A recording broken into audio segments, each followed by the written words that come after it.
So my name's Anne, I work for the SLAM team, and I'll be co-hosting today's webinar on online exams with the Director Administrator of Higher Education, Laura Dimos, and Manager of Education Technologies Learning Environment, Shaun Boyd. So before we get started, just a few housekeeping. Please make sure your mic is on mute. It just helps with blocking out the distraction in the background. Feel free to use the chat function down below to ask any questions, and we'll answer it at the end of the presentation. We'd also love to know what you're studying as well, so please let us know in the chat function also. So I want to pass you on to Laura, who will start her presentation on online exams. Thanks, Laura. Thanks, Anne. Good afternoon, everyone. I hope you're all well and ready to go for your exams. I do understand you have done practice exams that commenced last week, so hopefully you have had a run through of how that process will go, but I just wanted to give you a little bit of information about myself. So I'm the Director and Administrator for Higher Education Programs, so I'm responsible for the operations and the administration team for HE. And so my role in regards to the exams has been the coordination process. So generally, if you had done exams on campus here at Preston, I facilitated and organised all of those, but we are now in an online space. So the instructions and the invigilation process is all going to be a little bit different, but bear with us and we hope that we have a streamlined process for you. Shaun, do you mind just going to the next slide for me? Okay, so just a couple of little things that will happen in the exams. So the Zoom links will be open 30 minutes before your exam, and there is a pre-exam screening process that will take place before your exam commences. So if you have an exam commencing at 9 AM, you can join the Zoom anytime from 8:30. So you will be grouped by a capacity of 15 to 1 is the ratio for each of the exams. So that ratio is 1 invigilator to 15 students. And you have a little bit of pre-screening that has to be done. So you need to have your student ID. I can hear that. I couldn't hear you properly. Sorry, Laura, I think you're breaking up a bit there. Okay. Is that any better? Yeah. Okay, Yep. a little bit closer. Okay, so the pre-screening will be open half an hour before your scheduled exam. And so you need to ensure that you have your student ID, because we need to be able to see your name as it appears in your... Sorry, your voice keeps dropping again. It keeps dropping. Oh, goodness me. I might try move myself around. See if it makes a difference if I go over here. All right, hopefully, maybe near a window may make a difference.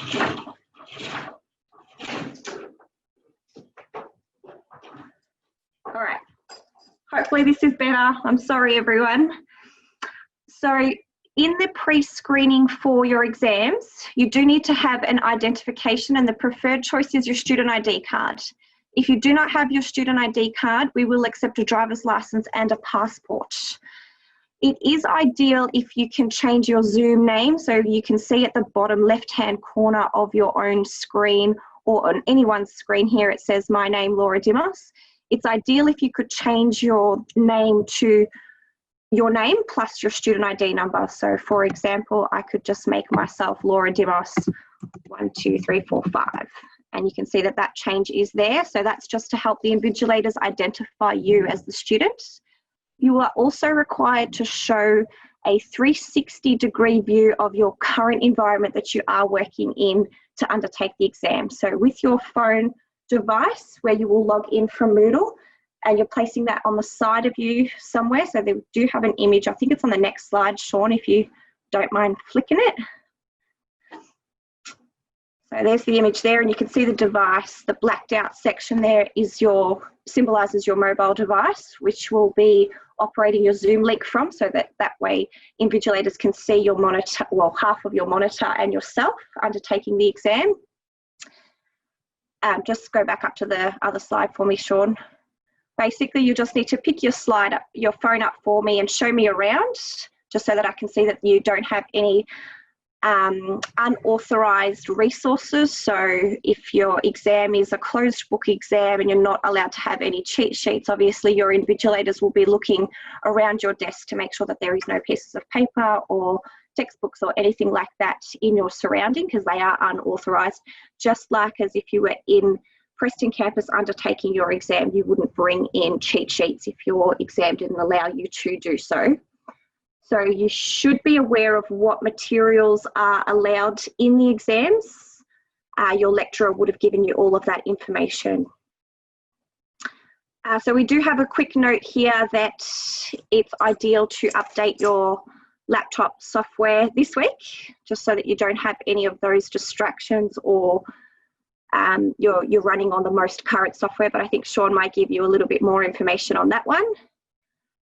Some of the exams are going to be done in blocks. So you may have part 1, part 2 and part 3, and all of those 3 parts will be done in an hour block, and there will be a break in between.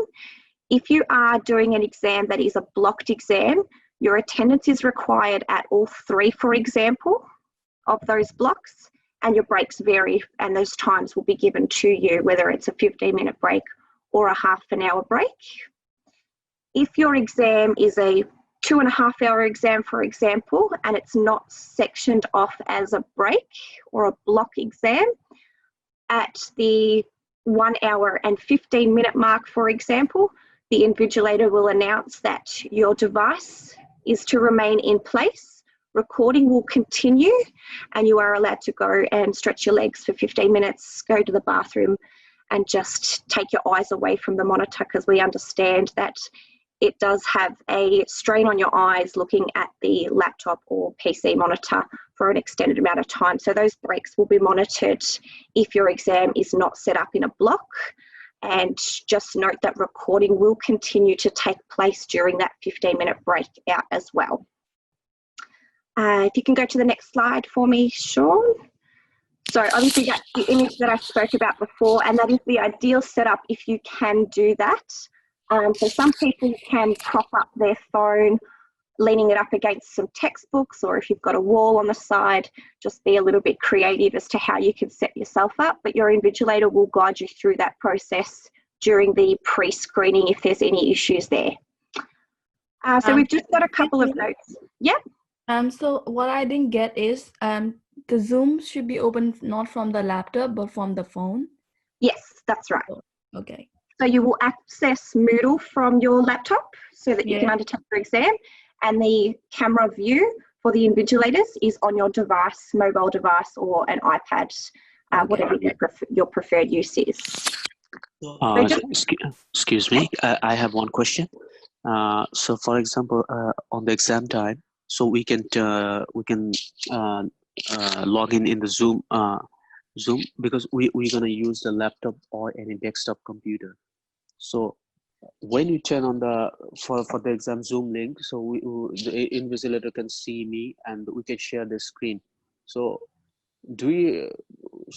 how can we organize any device for invigilator so they can see me 360 degrees? Because we can when you turn on the Zoom link on the screen, it's a laptop or any desktop computer, so they can see me. Is this enough for that?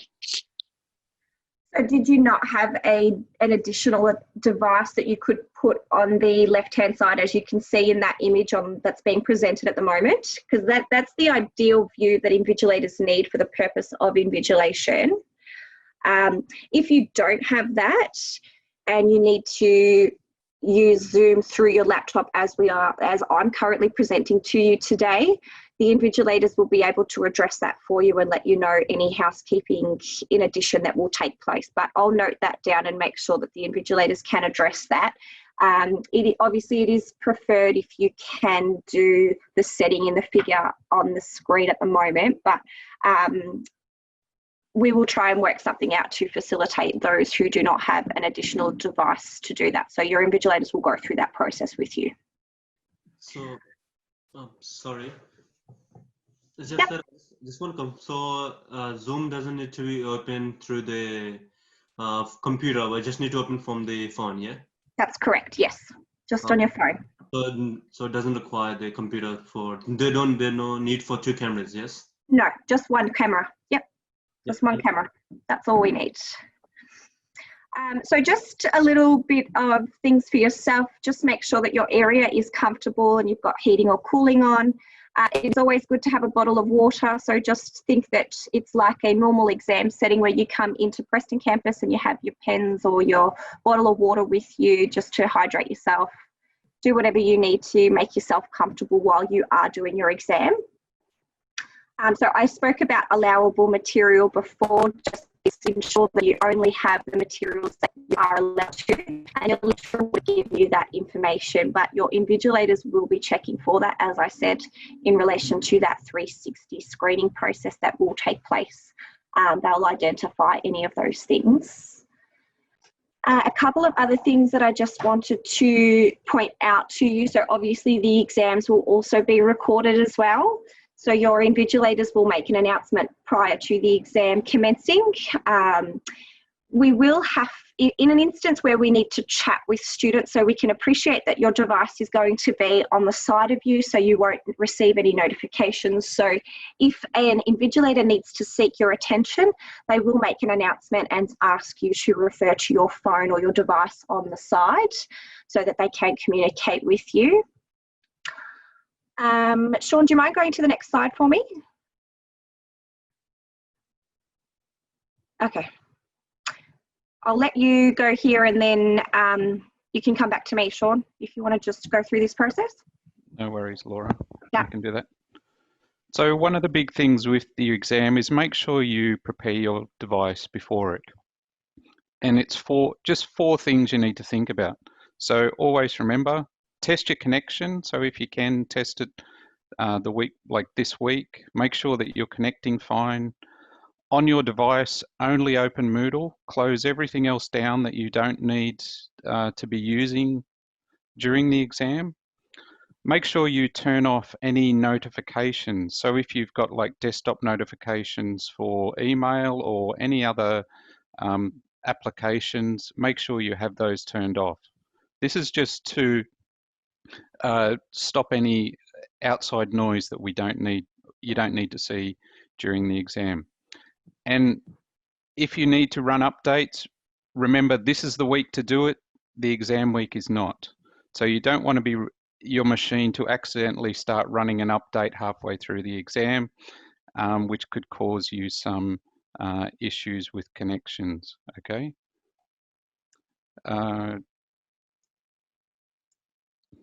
So there will be some support available on the days and times of your exams. Those numbers will be conveyed to you.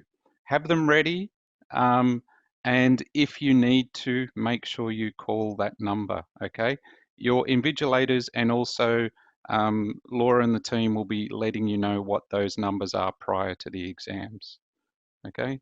So just remember 4 steps. Check your device, make sure it's working, and turn off notifications, okay?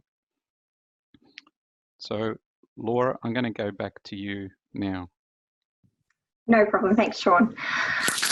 So we will also, the invigilating team will also send you text messages with your Zoom link. So we hope that that will make things a little bit easier for you to be able to access Zoom on your mobile phone, because you'd only need to text, click that link there, it will take you direct to Zoom. So we hope that that is helpful for you. So the HE Directorate also did send out an email maybe a couple of weeks ago now, which I have been managing. So that was for anybody who had requested to undertake their exam on campus here. So they have just been approved recently, and communication will go out to those students this week about what the instructions are to do your exams on campus. So please ensure that you are checking your emails in regards to that. So unfortunately, I am unable to allow for any further requests to come through as of this week, because the Institute has a maximum capacity of numbers that are allowed on campus at any given time. So there was a deadline for that. and we have passed that deadline now. So unfortunately, I can't allow any more, but if you are in some situation that is unavoidable, please reply to the HE at Melbourne Polytechnic email address, and I will do my best I can for you. Just bear with me though, because I am catching up on a number of emails that are coming out of that and working out some comms on that one. But I think in terms of that, we could probably go to questions, Shaun, if you're happy to do that. Yep, no worries, Laura. So Cool. there is one question in the chat, Laura. If it's an open book, can we, are we able to use the internet while doing the exam? I believe in some instances, yes. So we'll make sure that the invigilators provide you that information in the announcements, but yes, any open book exams have been allowed to do Google searches as well. Just please bear in mind that academic integrity and avoid any copying and pasting, because when your exams are submitted at the end of the exam, they will go through a Turnitin process.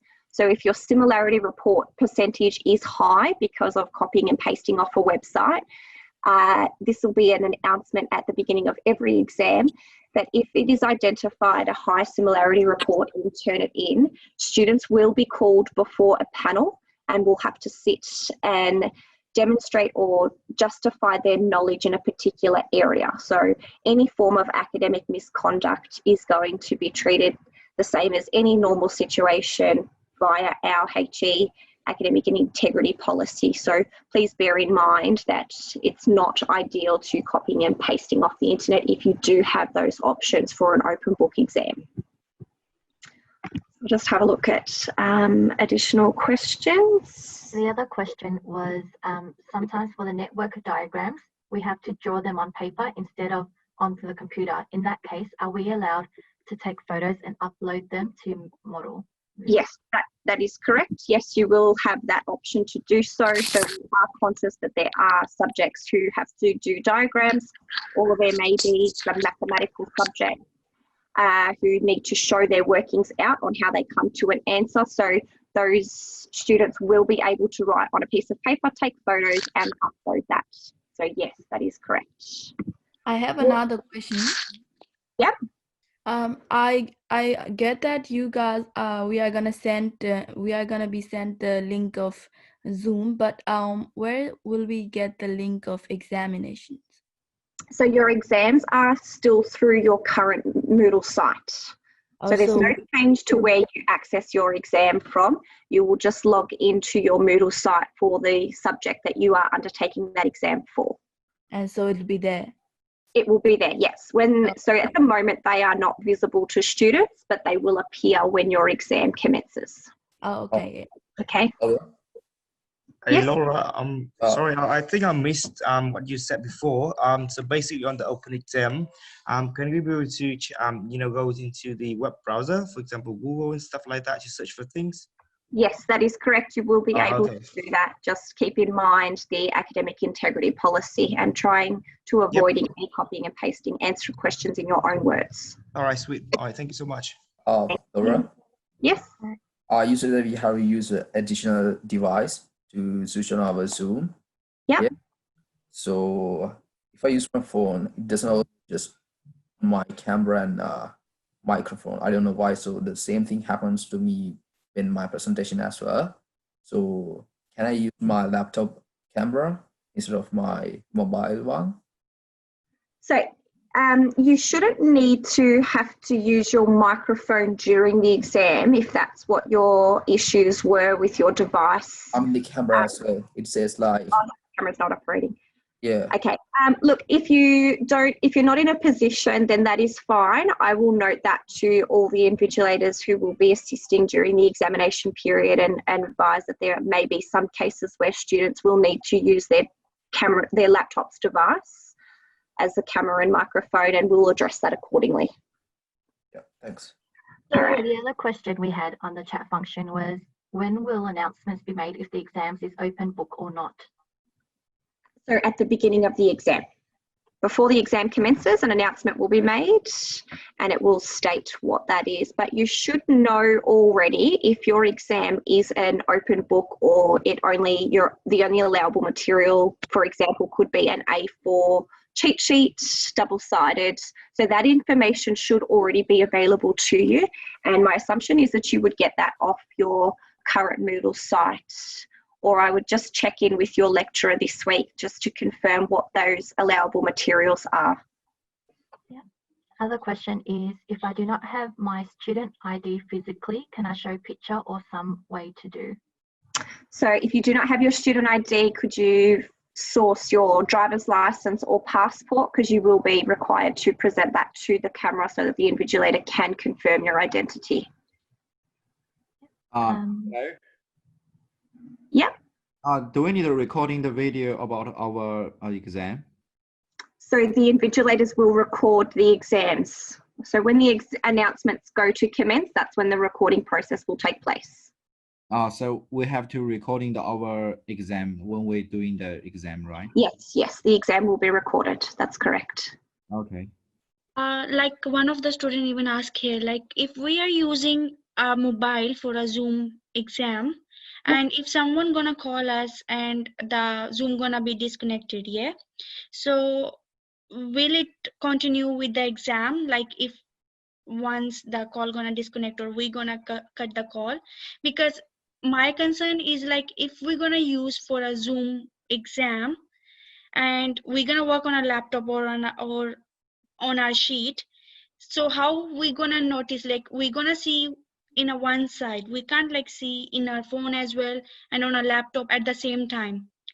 So as the invigilators, your device, your mobile device on the side is solely for the purpose of the invigilation process. If incoming calls come through, they'll just be ignored, just as you would normally turn your device off in an exam setting. We can appreciate that while we are online, that's not possible. So if an incoming call or a text message goes off during the exam, we can appreciate that perhaps the video will stop for a short amount of time and then we'll resume. We are not expecting students to focus on their laptop and their mobile device. So while you are undertaking your exam, solely focus on your exam only and avoid what is happening on your mobile device on the side. So if an invigilator needs to speak to you, they will make an announcement and request that you refer to your device. Okay, so is it possible, like if we, instead of phone, we can use the Zoom in our laptop? If you had two laptops, or you have a laptop and a PC, you can put your laptop on the side and undertake your exam on a PC or a device, another device, but it's ideal that you have two devices, one that has video and audio capability for invigilation purpose and another device, which is why we had suggested mobile phones for the viewing, and then a laptop device for you to undertake your exams on Moodle. Okay, what if like we only got one laptop?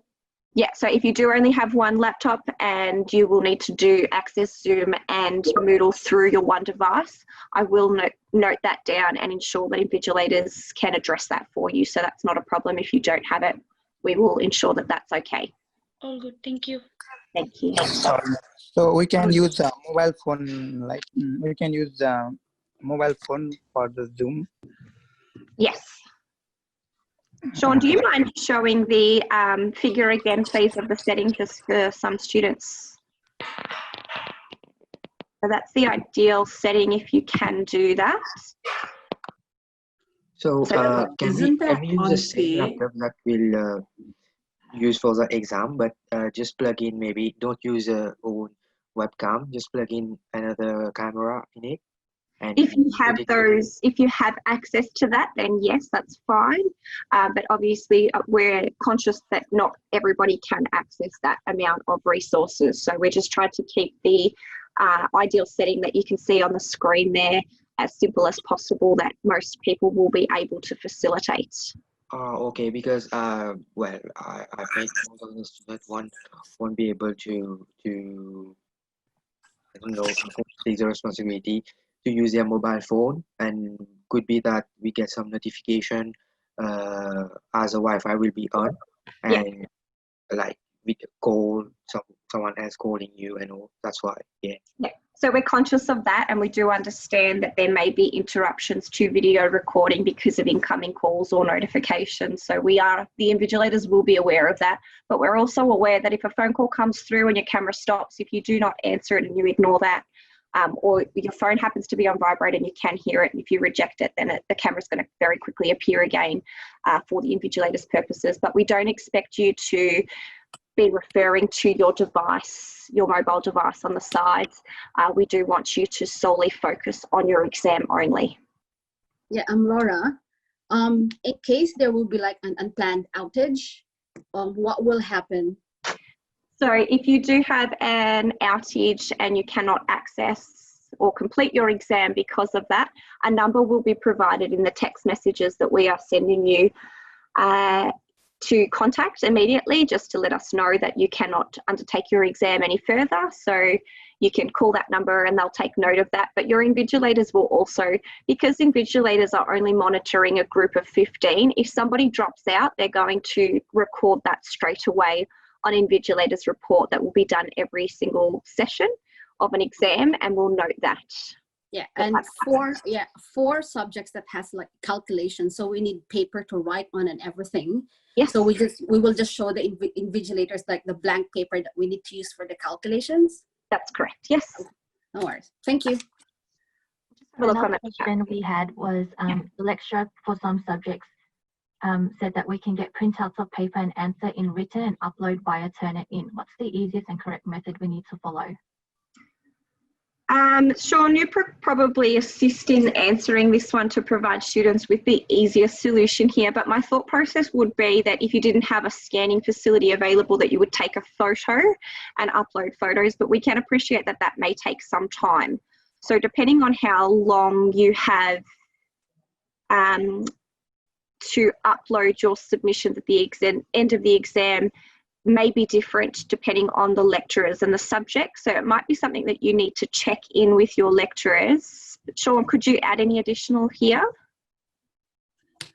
Yeah, I'd go back to the lecturers as well, Laura, because they would have told you which method you're using.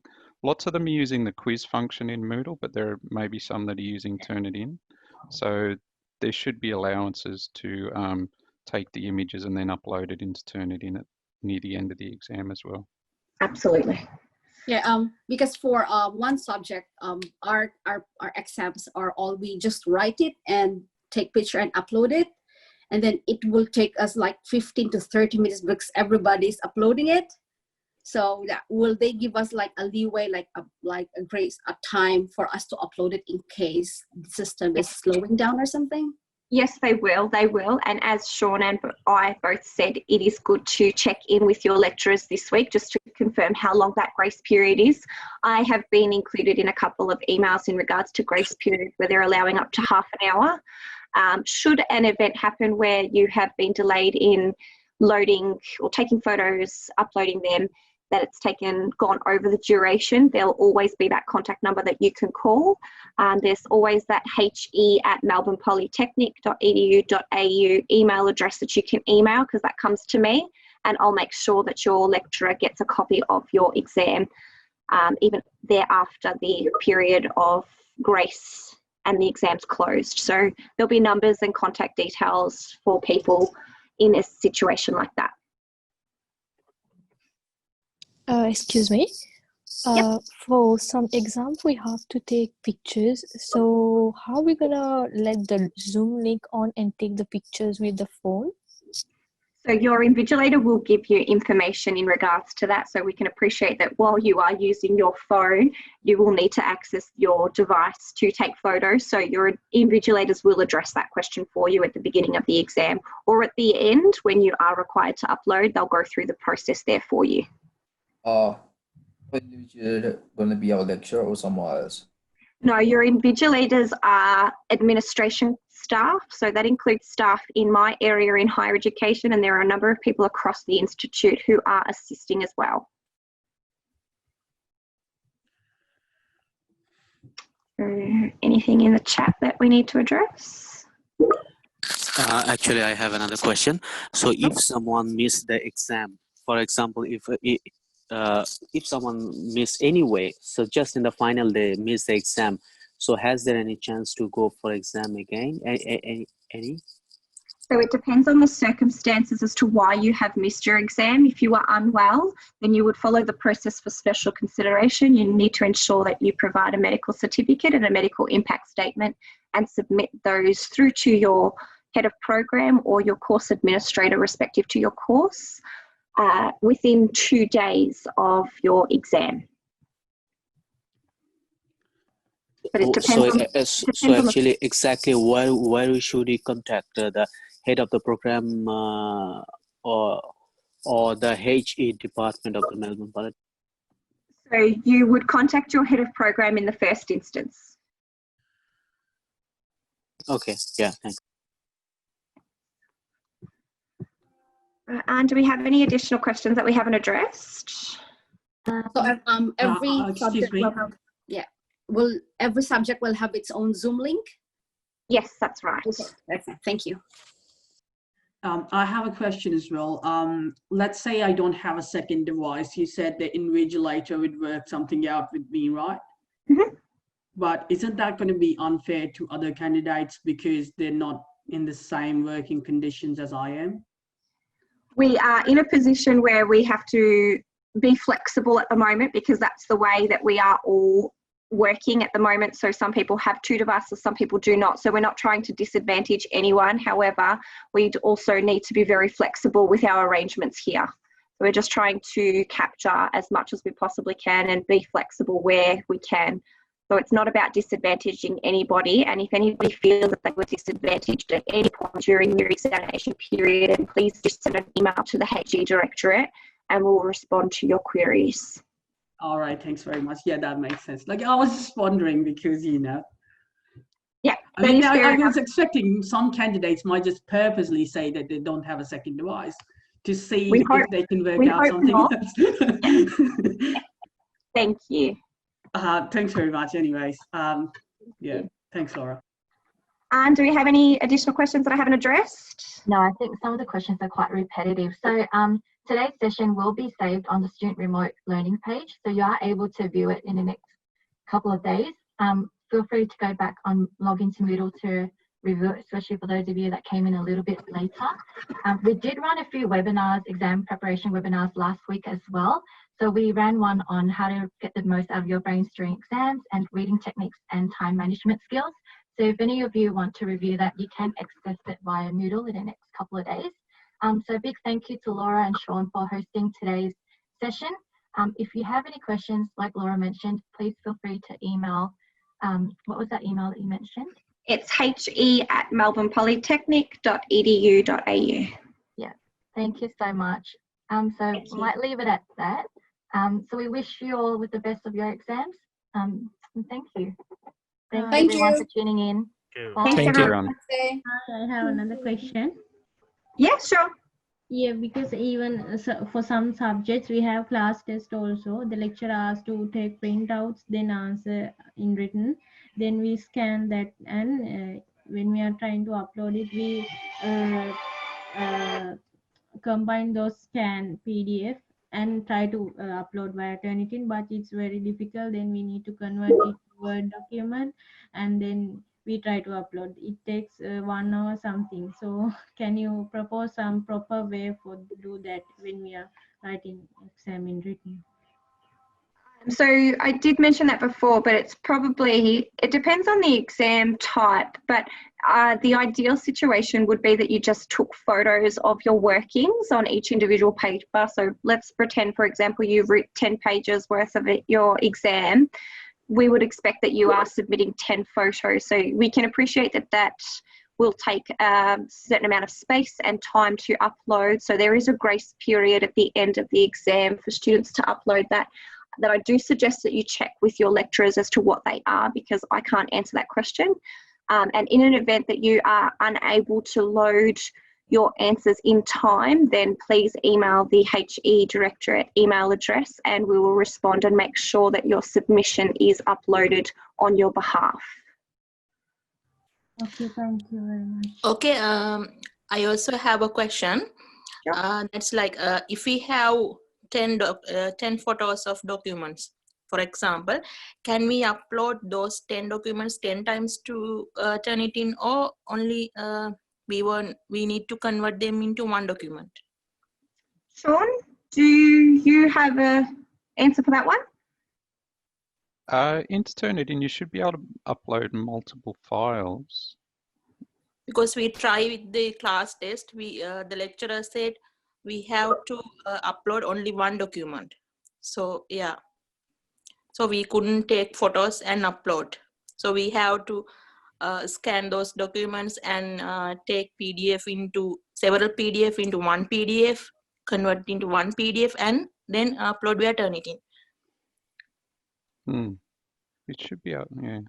I will take note of that, and I'll make sure that the invigilators who are looking after those exams can assist in that process and address that for you, and they'll make announcements accordingly at the end of the exam as to how you would do that. But like Shaun said, we're pretty certain that we could upload more than one file at any given time. So your invigilators will address that for you. Laura? So in case worst comes to worst and we cannot upload it, will it be possible to just send it via email or something? Yes, but again, your invigilators will make that announcement and inform you of what the process will be there. Okay, thank Laura? you. Thank you. Yes? Laura, could you please drop the email address that you mentioned on the chat box, please? Sorry? Could you please drop the email address that you mentioned on the chat? Oh, yeah, absolutely. Thanks.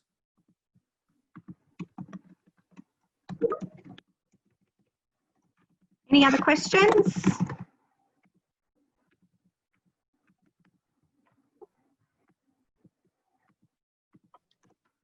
There you are.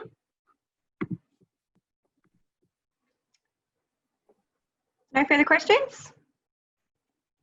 That's it. Cool. Okay. Thank you all very much. Thank you. Good luck with your exams. All right. Thank you. Appreciate that. Bye. Thank you.